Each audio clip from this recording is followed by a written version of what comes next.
Hey, what is going on, everybody? Boilon back for another video on Marvel Strike Force, and in today's video, we're here to talk about a new Falcon of the Liberty team. One thing that I really want to say before we get any further is that I do think that this is the best model on the Liberty team. One issue that I have, I remember seeing it in a Reddit thread, was that why does he have his visor closed in idle mode, and then when he pops his wings out like that, he opens up his visor. It's like he's getting ready for combat and then his visor goes up. Like, shouldn't it be the reverse where it's closed when he's going into combat? Maybe that's just me. But I do think that this is actually the superior model for the team. Honestly, I take some issue with the Peggy Carter model. It looks like she just got off a horse and her legs. There's something to do with her legs and the way that it looks. That's just me. When it comes to, well, not these characters, right? But Patriot,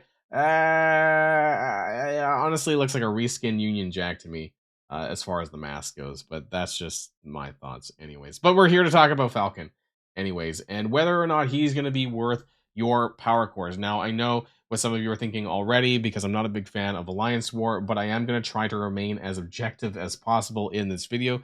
We're going to be talking about his kit. We're going to be taking a look at it standalone to see if there's any value in this character to have him. And we're also going to be talking about his stats and all of that. So if you're ready to go, everybody, let's boil this down.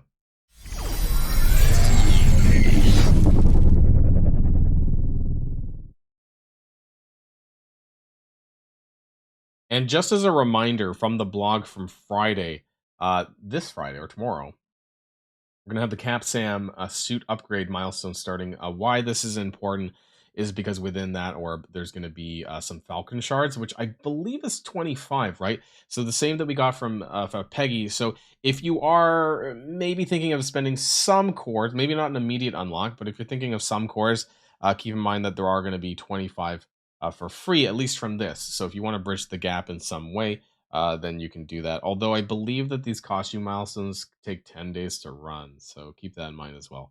I want to start things off with the character stats for Falcon. Now, yeah, no, you're not really going to get a 3 diamond on that, but that's what we're running. We're taking a look at 105. I want to see what his stats are, compare, or at least where he ranks comparably to everyone else. Let's zoom out one. So I have this organized by health, and I don't think he's in the top. He's actually a support character, so I would think that as a healer, he would have high hit points because he needs that for max health kind of healing, but apparently not. So where is he's in the top 20 at least.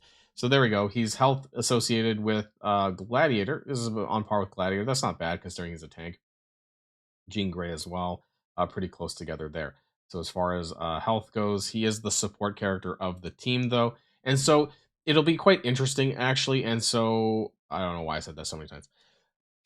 Anyways, Falcon is a support character, and I think it would be equivalent to say Miss Marvel Classic on Absolute A Force, where if there is a possible event, because I heard rumors that there was going to be another Dimensions that involved Absolute A Force and Liberty, and if that's the case, then Falcon might actually be those linchpin characters like Miss Marvel Classic that you would need to clear these kinds of events. So do keep that in mind as well. His damage stat though, where is he at? No, that's regular Falcon. Where is the other one? Oh, 42? Pretty low, but I mean, he's not really designed necessarily for that. Is it that bad? I mean, it seems to be on par with some of the other characters, on par with Peggy. I believe this is the damage category here. So, Man Thing, Miss Marvel Classic, Cap Sam. It's not bad, I guess. Maybe it's just everyone's kind of lumped up in the same group. As far as armor goes, 29. There we go. So that's on par with some other characters like Agatha, Omega Sentinel, and Oath, and Nimrod, and things like that. So not too bad there. His focus, 49, on par with other Falcon, actually, would seem, and a lot of other characters. So it seems like when they're doing these new era stat 2.0 stat characters, some of the stats are like lining up to be exactly the same, which is a little bit weird, as if they're using the same formula for this. Let's see for resistance. Not that it really matters that much, I think, but let's just finish off with there. And we do have 36, and once again, kind of lumped up in there with Oath, Nimrod, and Capsam. His speed, it's kind of important, right? Speed's important. He's pretty fast, actually. Wow, he's 130. That's pretty good. Tied with Gamora, and not that we're using Gamora that much, and Kang, and Daredevil is 131. That's interesting. I think that's including the passive though. But that's pretty interesting. He's pretty fast. I mean, the only characters faster than him outright that are in the meta would be like Storm, Black Cat, Red Hulk. Very few actually meta characters that are actually faster than him. So that's pretty interesting without any speed up or, speed bar mechanics. That was interesting. I didn't know about that actually. So Falcon, let's talk about his kit. He is Hero Global tech support, so it should be pretty easy to build because he's tech gear. I don't know. I have lots of tech gear lying around, tech and skill, tons of that lying around. Hero Global, it's not really that good of a Dark Dimension, especially for Dark Dimension 8. There's so many Hero Global characters now that I don't know if this is necessarily where you're going to want to use him, but he is the support character for the team, which means that he is the sustain. So it's going to be pretty important to have him for the Liberty team. So if you're thinking about anyone, it's probably going to have to include him. Let's just jump to the passive first of all. So air traffic control. The first time an enemy takes a turn, apply defense up, speed up, and immunity for 2 turns to self and all Liberty allies. The first time an enemy takes a turn. Now that's in any game mode, so that's pretty interesting. It's like a preemptive buff.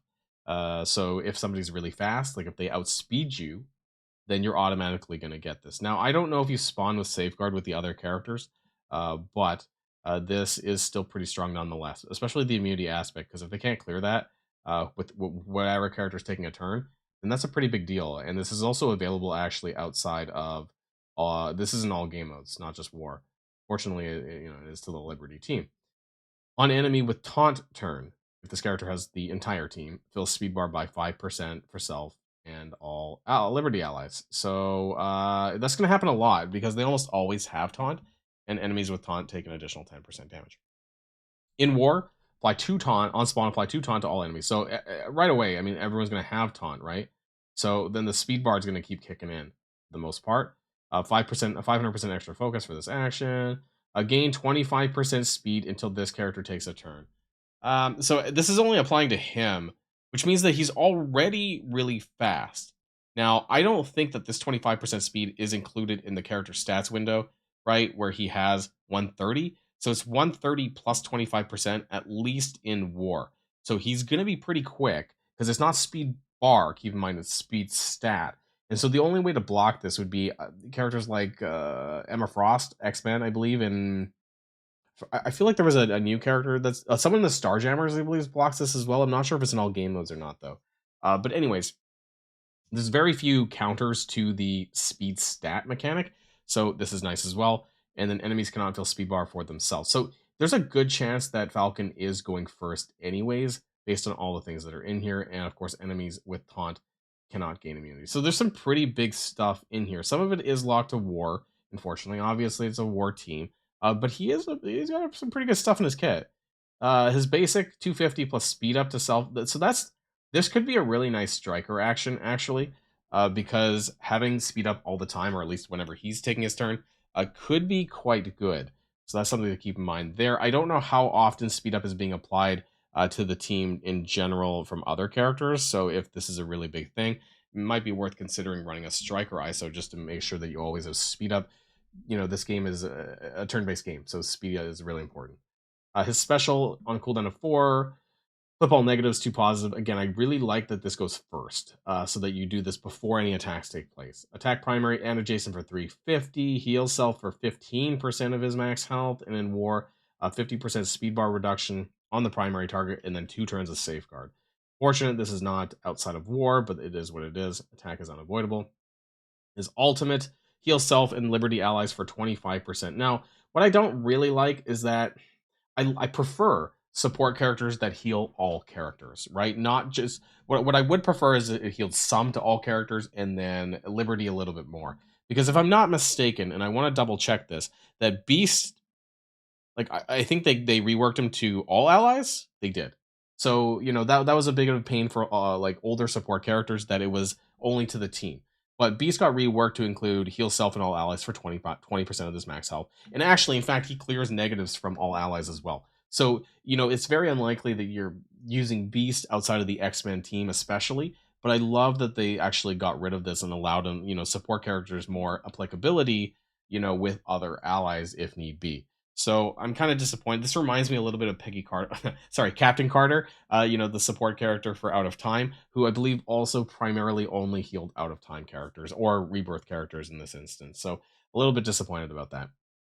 In war, generate 2 ability energy for self and all Liberty allies, and then primary and adjacent target damage for 190 plus apply vulnerable. It's pretty low, I think. Like at level 6, it's 170.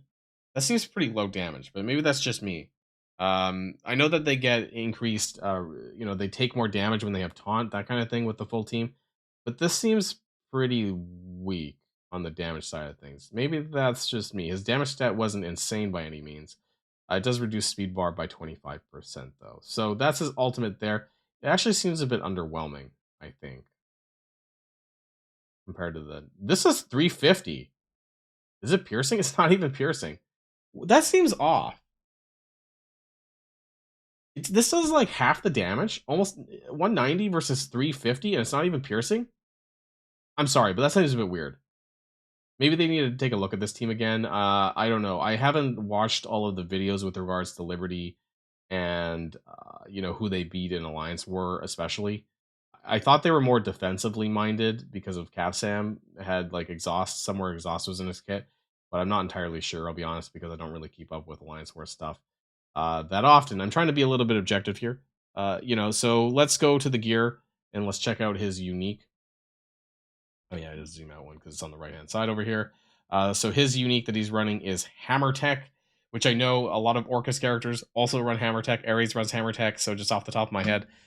So whether or not you have a lot of this, at least he's only 3 gear pieces. So if you do decide to build them up, there you go. Now, does Falcon have any good skills that you would want to use standalone in Dark Dimension? I'm gonna say no because I don't like the fact that he only heals himself basically and his allies, team allies, but not all allies. And so therefore, I don't feel that he is a very good candidate for Dark Dimension 7 or Dark Dimension 8 for those who are building him up. I also want to take a look. Is it in the game yet? I'm not sure if they have the missions for Falcon in the game. Oh, it is there actually. The story missions are in there. And so let's see. Let's take a look. Can I open a second tab actually? Nope, I can't. Okay, so I want to see what kind of stuff you get on chapter 2, which is going to be if you were to core him and unlock him, and looks like you get nothing really that great because there's no event stores running right now, so there's no like additional good reasons. This is the 3-star level for you to farm him up. So there's not really a whole lot there as a reason, like an extra reason to unlock him early, unlike some of the other characters when they had event stores running. So I guess that brings me to the conclusion of the video and whether or not Falcon is going to be worth your power cores to unlock early. And it's probably no surprise. I'm going to say no. I was a little bit disappointed that his heals did not affect the entire team, regardless of team affiliation. Also, I don't think that his attack numbers, his damage numbers are all that high. Maybe it needs to get a second look, especially the ultimate. I find a bit crazy that it's that low, but that's just me. This team, I guess, is going to be good for Alliance War, but I think the fact that we've already seen and we know that the Starjammers are around the corner. We also know that Lalandra, while we can't spend power cores on Lalandra, we know that she's a required character for Xavier. There's a possibility that the Starjammers team in general is going to be required in some fashion for Xavier. So until they give us a better reason as to why we are going to need any Liberty characters, maybe there's going to be a dimension, but as of right now, it has not been confirmed that. If it does, it's possible that Falcon would be the linchpin of that team, though, in order to use them in the Dimensions ability or in the Dimensions game mode. But other than that, I'm gonna stay the course. I'm gonna save my power cores for the Starjammers, whoever the first one is, whether it's Havoc or Howard the Duck. I want to be ready. I have a shit ton of power cores, and I just don't have any reason to particularly spend it right now. So whether it's for Starjammer characters or potentially G20 leaderboards, that's what I'm currently saving my power cores for. But again, that's just me. Let me know what your thoughts are in the comments down below. Either way, he's got a pretty cool model, so I'm going to give him that. I think he's probably got the best model on the team. Just Liberty's being overshadowed because of how quickly they spat out the Starjammers and the fact that they're all there. And I don't think, especially since they took Alliance War down from 3 to 2, you're going to get less value every week out of this team. That's just my opinions anyways. That's it. Thanks for coming to the video, everyone, and I'll see you guys in the next one. Boilon signing out.